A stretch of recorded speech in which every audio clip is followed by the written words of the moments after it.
High friends, welcome back to our YouTube channel. आज आपण Holi special अशी होळीची कथा ऐकणार आहोत। चला तर मग व्हिडिओला लगेचच सुरुवात करूयात। हिरण्यकश्यप राक्षसी पुत्र होता। त्याने तपश्चर्या करून ब्राह्मणाकडून वरदान मिळवलेले होते।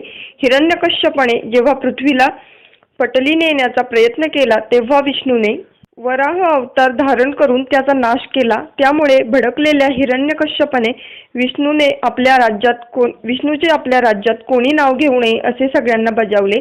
हिरण्यकश्यप स्वतःला श्रेष्ठ समजत होता आणि देवतांविषयी त्याला अतिशय तिरस्कार होता। पण त्याचाच मुलगा, त्याच्याच घराण्यात जन्माला आलेला त्याचा भक्त प्रल्हाद हा मोठा विष्णू भक्त निघाला। प्रल्हाद बालपणापासूनच विष्णूचा म्हणजेच नारायणाचा परमभक्त होता। प्रल्हाद दिवस रात्र विष्णूचे नामस्मरण करीत असे। नेमके हेच हिरण्यकश्यपाला मान्य नव्हते। त्यामुळे त्याने प्रल्हादाला त्यापासून परावृत्त करण्याचा खूप प्रयत्न केला, परंतु प्रत्येक वेळी तो अयशस्वी ठरला।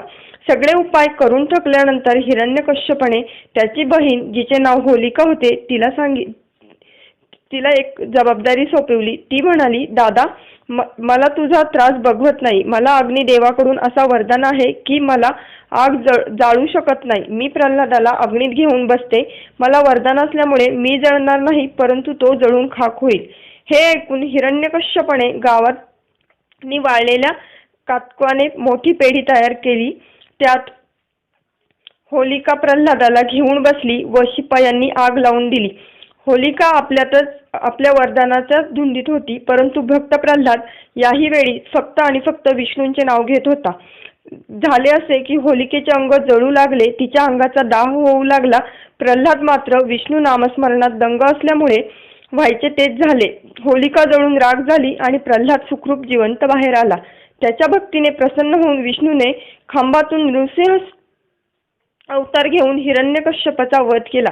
तेव्हापासून होळी जाळण्याची परंपरा सुरू झाली आणि आजपर्यंत आपल्याला माहीत असेल की आपण असत्याला जाळून सत्याचा प्रकाश पसरविणे म्हणजेच होलिका दहन करणे हा होतो। आणि म्हणूनच आपण दरवर्षी मनोभावे होळी पेटवितो आणि होलिका दहनाला आपल्या मराठी संस्कृतीमध्ये अनन्यसाधारण असे महत्त्व आहे।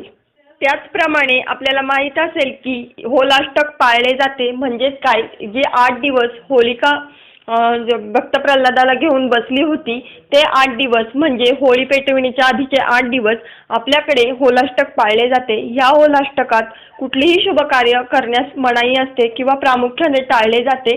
त्यामागे हेच कारण आहे की आपण जे काही गोष्टी करत असतो, जर तुम्ही चांगल्या गोष्टी केल्या तर त्याचा परिणाम हा चांगलाच दिसून येणार आहे, आणि जर तुम्ही वाईट गोष्टींना खतपाणी घातलं तर त्याचा परिणाम वाईटच दिसून येणार आहे।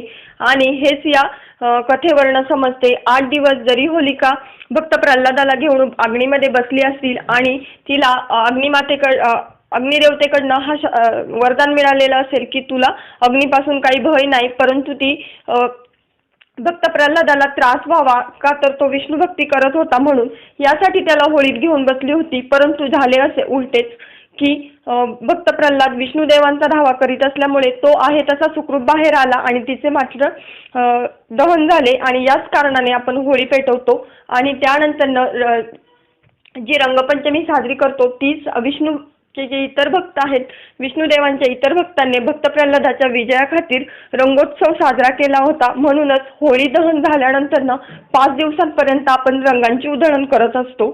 त्याचप्रमाणे धुलीवंदनलाही अनन्यसाधारण असे महत्त्व आहे।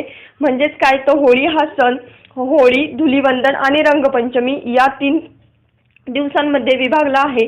जसे आपण मकर संक्रांतीला भोगी संक्रांत, किंक्रांत अशा पद्धतीने संक्रांती सेलिब्रेट करतो, त्याचप्रमाणे होळी सुद्धा होळी, धुलीवंदन आणि रंगपंचमी, त्याचप्रमाणे आधीचे 8 दिवस होलाष्टक, या सगळ्या गोष्टी एकत्रित करून होळीचा सण साजरा होत असतो।